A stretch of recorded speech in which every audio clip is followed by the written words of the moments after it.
Hi guys, आप सभी का शिव एजुकेशन चैनल पर स्वागत है। हम एनसीईआरटी पढ़ रहे थे। हमने 3 चैप्टर कंप्लीट कर दिए थे। उसके बाद हमारा कल से चैप्टर 4 चालू था। उसमें हमने एक वीडियो अपलोड कर दिया है, 1 पार्ट उसका हो चुका है। उसके अंदर हमने पढ़ा था कि क्या बताती हैं हमें किताबें और कब्रें। किताबों से हमने अर्थ लिया था वेद, यानी वैदिक काल में जो वेद पढ़ते थे वो कैसे पढ़ते थे, उनकी खोज उन्होंने कैसे की थी, वेद कितने होते हैं, कौन सा वेद पुराना है, ये सब चीज़ें हमने पिछले वीडियो में जानी है। जिन्होंने वो वीडियो नहीं देखा है वो प्लीज़ पहले वीडियो के देखने के बाद ही इस वीडियो को देखें ताकि उनके अच्छे से समझ में आए। आज हम पार्ट 2 पढ़ने के लिए जा रहे हैं। वहाँ से हमने विश्वामित्र और नदियों का संवाद जो ऋग्वेद में था वो संवाद देखा कि लोग वहाँ पर गायों का, घोड़ों का भी महत्व जानते होंगे। वो नदियों के पास भी रहा करते होंगे, ऐसा अनुमान हमने देखा था पिछली क्लास में। आज हम पढ़ने जा रहे हैं मवेशी, घोड़े और रथ, क्योंकि कल हमने इसको यहाँ पर छोड़ा था कि विश्वामित्र और नदियों का संवाद हुआ था। ये ऋग्वेद की एक पांडुलिपि मिली है जो पुणे महाराष्ट्र के एक पुस्तकालय में सुरक्षित थी। आज हम पढ़ेंगे मवेशी, घोड़े और रथ।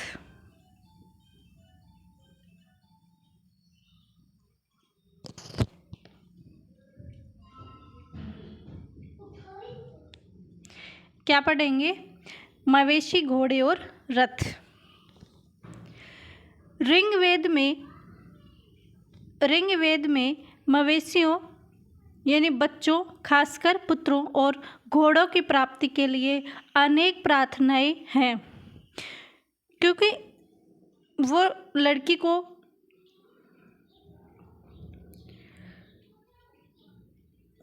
इतना महत्व न देकर पुत्रों को अधिक महत्व देते थे। घोड़ों की प्राप्ति के लिए अनेक प्रार्थनाएं हैं। घोड़ों की लड़ाई में, रथ खींचने में काम में लाया जाता था। घोड़ों को लड़ाई में रथ खींचने के काम में लाया जाता था।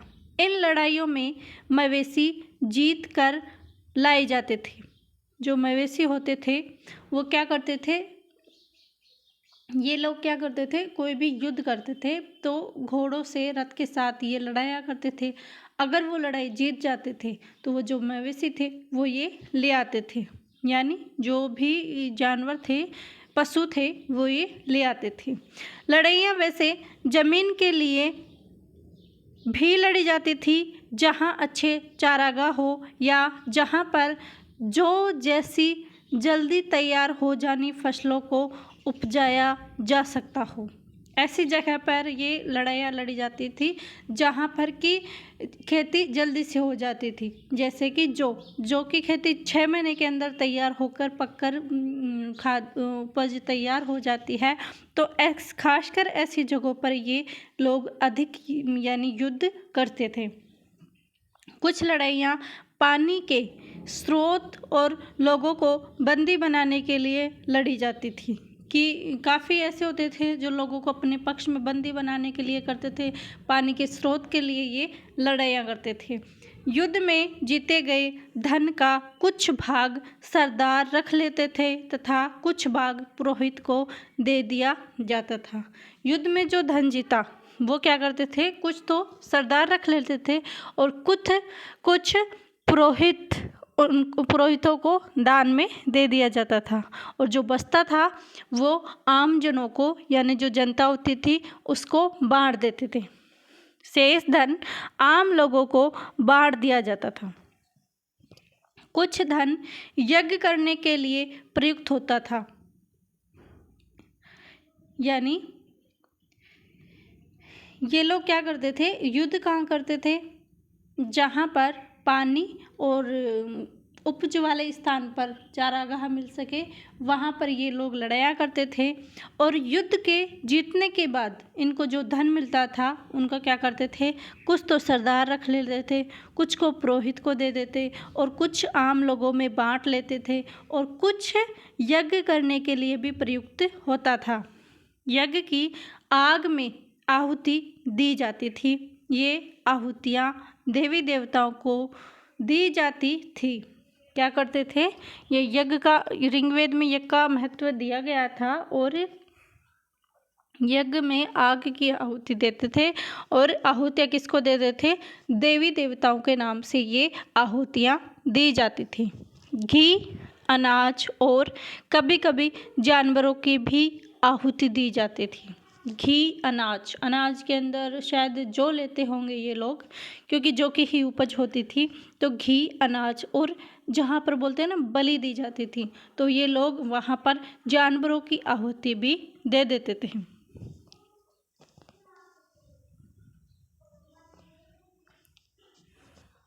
अधिकांश पुरुष इन युद्धों में भाग लेते थे। कोई स्थायी सेना नहीं होती थी, यानी इन सेनाओं को एक जगह इकट्ठा करके नहीं रखा जाता था, बल्कि अधिकांश पुरुष इस युद्ध में भाग लेते थे। वो क्यों लेते थे, क्योंकि वो ऐसे सोचते थे कि ये हमारी मातृभूमि है, इस पर हम किसी दूसरे को हक नहीं करने देंगे। लेकिन लोग सभाओं में मिलते जुलते थे। कहाँ मिलते जुलते थे, सभाओं में। युद्ध व शांति के विषय में सलाह मशवरा भी करते थे। वहाँ से ऐसे लोगों को अपना सरदार चुनते थे जो बहादुर, कुशल और योद्धा हो। क्या करते थे, ये सभाओं में भी सम्मिलित होते थे, और उन सभाओं में सम्मिलित होने का कारण था कि ये लोग जो बहादुर हो, कुशल योद्धा हो, उनको अपना सरदार चुनते थे। लोगों की विशेषता बताने वाले शब्द, कि कौन से ऐसे शब्द हैं जो लोगों की विशेषता बताते हैं। लोगों का वर्गीकरण काम, भाषा, परिवार और समुदाय, निवास स्थान या सांस्कृतिक परंपरा के आधार पर किया जाता रहा था। ऋग्वेद में लोगों की विशेषता कैसे बताते थे, उनके कोई जाति क्रम नहीं था कि उनकी जाति से उनका भेदभाव किया जाता था या लोगों को उनकी जाति से जाना जाता था। ये ऋग्वेद काल में नहीं था, बल्कि उस टाइम ये था कि लोगों का वर्गीकरण उनके काम से करते थे, कि जो लोग जो काम करते थे, जैसे जो शिल्प कार्य करता उसको शिल्पकार कहा जाता था, या उनको भाषा के आधार पर बोलते थे, या उनके परिवार यानी राजा, प्रजा, जनता ऐसे बोलते थे। समुदायों के नाम होते थे, जहाँ वो रहते थे वहाँ निवास स्थान के नाम से बोलते थे। ऐसे उनके नामों का आधार रखा गया था। ऋग्वेद में लोगों की विशेषता बताने वाले कुछ शब्दों को देखो। ऐसे दो समूह हैं जिनका वर्गीकरण काम के आधार पर किया गया है। ऐसे दो समूह हैं जिनका वर्गीकरण काम के आधार पर किया गया है। एक तो था पुरोहित, जिन्हें कभी कभी ब्राह्मण कहा जाता था। तरह तरह के यज्ञ और अनुष्ठान करते थे, क्योंकि ब्राह्मण के द्वारा ही वो लोग यज्ञ, दान, ये चीज़ उन्हीं से करवाए जाते थे। जो भी धार्मिक कार्य होते थे वो ब्राह्मण ही करते थे, और ब्राह्मणों को क्या बोलते थे, पुरोहित। और दूसरे जो होते थे वो होते थे राजा, जो पूरे शासन की भागडोर संभालता था। वो सब में महान था, उसे क्या उन्होंने माना था, राजा। और दूसरा पुरोहित। पुरोहित कौन होते थे, ब्राह्मण होते थे, जो यज्ञ हवन वगैरह करवाते थे।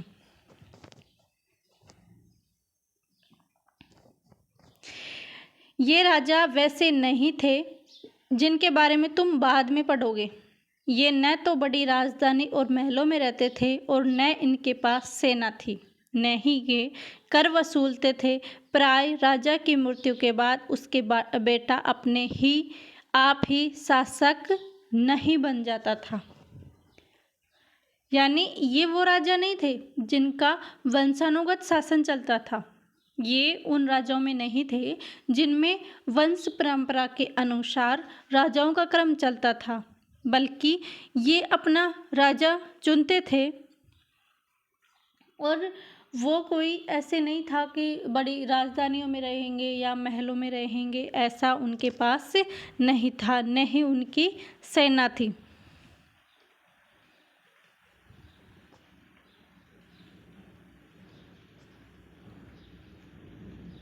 ऐसा उस टाइम में राजा नहीं था। जनता या पूरे समुदाय के लिए दो शब्दों का इस्तेमाल होता था। एक था जन, जिसका प्रयोग हिंदी व अन्य भाषाओं में आज भी होता है, जन यानी जनता। दूसरा था विस, जिससे वेश्य शब्द निकला है। इस विषय पर तुम अध्याय 5 में विस्तार से पढ़ोगे, क्योंकि इसका अगर हम इसी चैप्टर में करेंगे तो वीडियो काफ़ी लंबा हो जाएगा और चैप्टर हमारा कंप्लीट भी नहीं होगा। तो जितना इस चैप्टर में है उतना हम इस चैप्टर में पढ़ेंगे। इसके एडिशनल जो जानकारी है वो जो नेक्स्ट चैप्टर है उसमें हम जान जाएंगे। ऋग्वेद में विष और जनों के नाम मिलते हैं। कौन से मिलते हैं? विष और जनों के नाम मिलते हैं।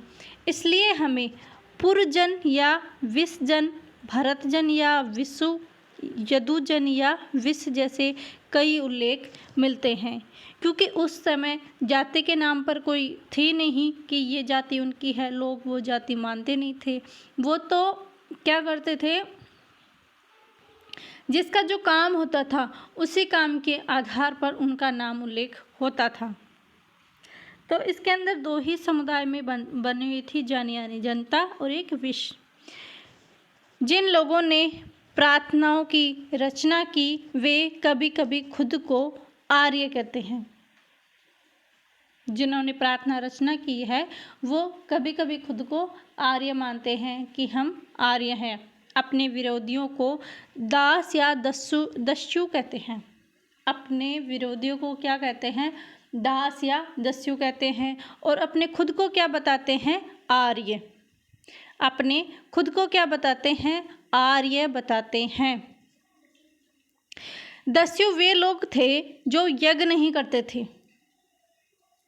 ये अपने आप को तो आर्य मानते थे, लेकिन जो लोग यज्ञ नहीं करते थे उनको क्या मानते थे? दस्यु। शायद दूसरी भाषाएं बोलते थे, इसलिए उन्हें ये कहा जाता होगा। बाद के समय में दास, स्त्रीलिंग दासी शब्द का मतलब गुलाम हो गया। दस्यु से क्या बना? दास। और स्त्रीलिंग में दास को दासी यानी गुलाम हो गया। दास वे स्त्री और पुरुष होते थे जिन्हें युद्ध में बंदी बनाया जाता था। युद्ध कर लेते थे और युद्ध के बाद जो हार जाते थे उनसे जो स्त्री या पुरुष आ जाते थे उनको बंदी बनाकर ये ले आते थे और उनको काम करवाते थे और दास या दासी नाम देते थे और ये लोग उनसे काम करवाते थे। वे उनके मालिक की जायदाद माना जाता था कि उनके मालिक की जायदाद है। जो भी काम मालिक चाहते थे उन्हें सब करना पड़ता था। जो भी मालिक उनको बोलते थे वो सारा काम वो करते थे, इसलिए उन्हें गुलाम की तरह रखा जाता था।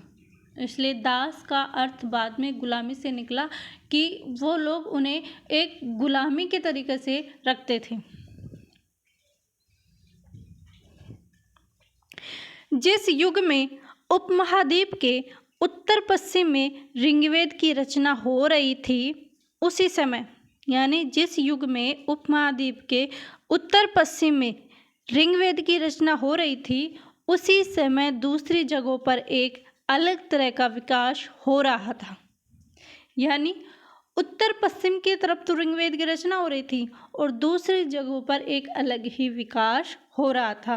क्या विकास हो रहा था?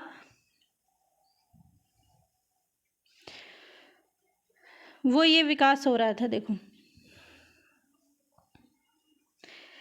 खामोश पहरी कहानी महापाषाण की कि एक ओर तो ऋग्वेद रचा जा रहा था और दूसरी ओर एक अलग युग चालू हुआ था, महापाषाण यानी बड़े बड़े पाषाण कब्रों के पास लगाने की एक नई पहल चालू हुई थी।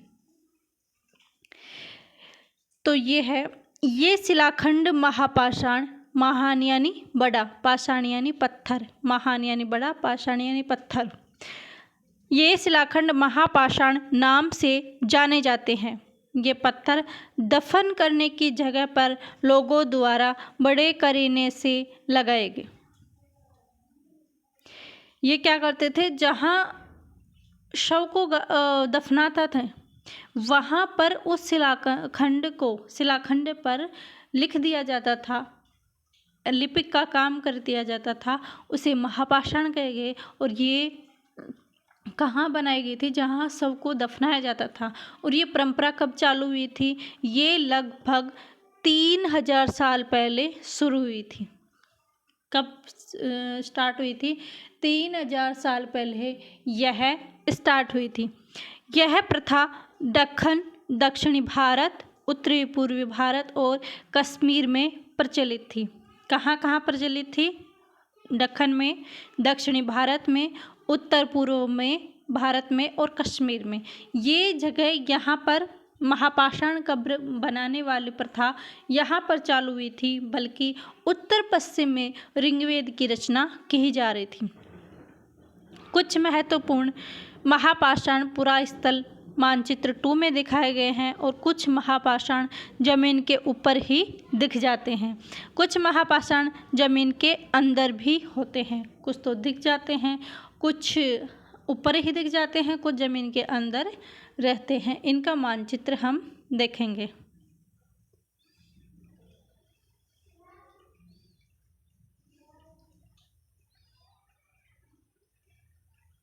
ये देखिए,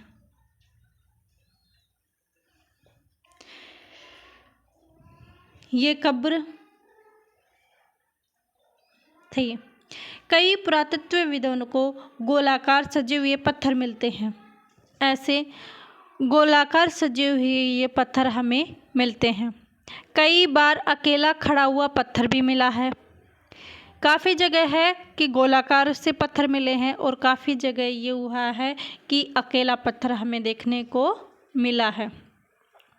ये एकमात्र प्रमाण है जो ज़मीन के नीचे कब्रों को दर्शाते हुए है कि ज़मीन के नीचे जो कब्र करते थे ये लोग, वो एकमात्र ही हमें ये मिला है जहाँ पर ज़मीन के नीचे कब्र दर्शाते थे। महापाषाण के निर्माण के लिए लोगों को कई तरह के काम करने पड़ते थे। हमने जो कार्यों की सूची बनाई है उन्हें क्रमबद्ध करो। गड्ढे खोदना, शिलाखंडों को ढोकर लाना, बड़े पत्थरों को तराशना और मरे हुए को दफनाना। ये लोग ये कार्य करते थे, यानी गड्ढों को तराशते थे, गड्ढे खोदते थे, फिर शिलाखंडों का लाते थे, फिर उन्हें तराशते थे।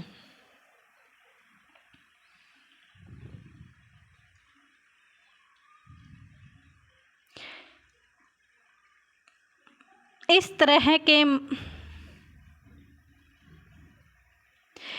तरह के महापाषाण को ताबूत सावधान यानी शिष्ट कहा जाता था। यहाँ दिखाए गए शिष्ट में एक पोर्ट होल यानी बड़ा सुराख है जो शायद पत्थरों से बने हुए कमरे में जाने का रास्ता था, यानी पत्थरों से यहाँ जाने का रास्ता था। ये होल है, कौन सा, ये देखो, ये रहा, ये वाला होल, ये बड़ा होल था जो शायद पत्थरों से जाने का रास्ता था।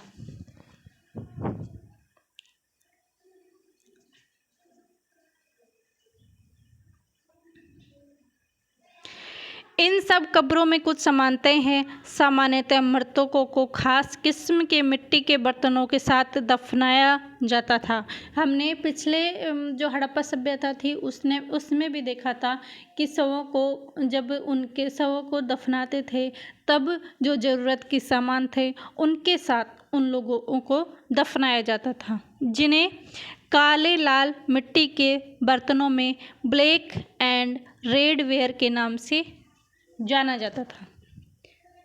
जब मिट्टी के बर्तनों के साथ उन्हें दफनाया जाता था तो उन्हें क्या कहा जाता था, लाल काले मिट्टी के बर्तन के नाम से जाना जाता था। इनके साथ ही मिले हैं लोहे के औजार और हथियार। क्या क्या मिले हैं? लोहे के औजार और हथियार, घोड़ों के कंकाल और सामान, पत्थर और सोने के गहने। ये हमें कहाँ मिले हैं? ये हमें कब्रों के पास मिले हैं कि जब वो लोग शवों को दफनाते थे तो महापाषाण यानी पाषाण के ऊपर भी बनाते थे, ऐसे गोलाकार पत्थरों की तरह, या फिर एक बड़ा पत्थर भी यूज लेते थे, और उनके साथ काले मिट्टी के बर्तन भी रखते थे, और लोहे के औजार भी, हथियार भी, घोड़े के कंकाल, ये सामान, पत्थर, सोने चांदी के गहने, ये हमें वहाँ देखने को मिलते हैं। हमारा क्वेश्चन है कि क्या हड़प्पा के शहरों में लोहे का प्रयोग होता था? ये होगा नहीं, क्योंकि हड़प्पा के शहरों में लोहे का प्रयोग नहीं होता था।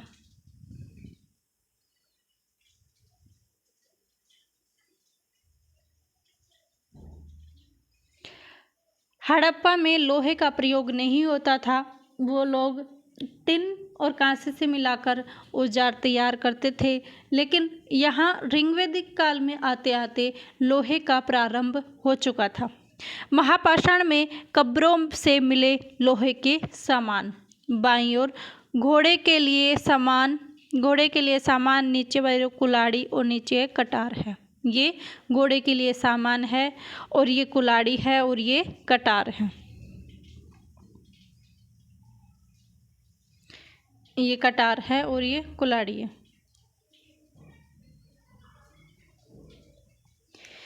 आज हमने ये पढ़ा था कि महापाषाण क्या होते हैं, कैसे लोग इनका प्रयोग करते हैं, क्या क्या सामान हमें मिलते हैं, कब्रों को कैसे रखा जाता था, किन सामान के साथ रखा जाता था। इसका नेक्स्ट चैप्टर हम पढ़ेंगे कल। उसके अंदर हम चैप्टर 4 कंप्लीट कर देंगे। आई होप आप सभी के समझ में आया होगा। आप चैनल को लाइक कीजिए, शेयर कीजिए, सब्सक्राइब कीजिए। अगर आपको कोई डाउट है तो प्लीज़ कमेंट करके हमें ज़रूर बताइए। हम आपका हर कमेंट का आंसर देंगे। आप सभी का धन्यवाद। Thank you.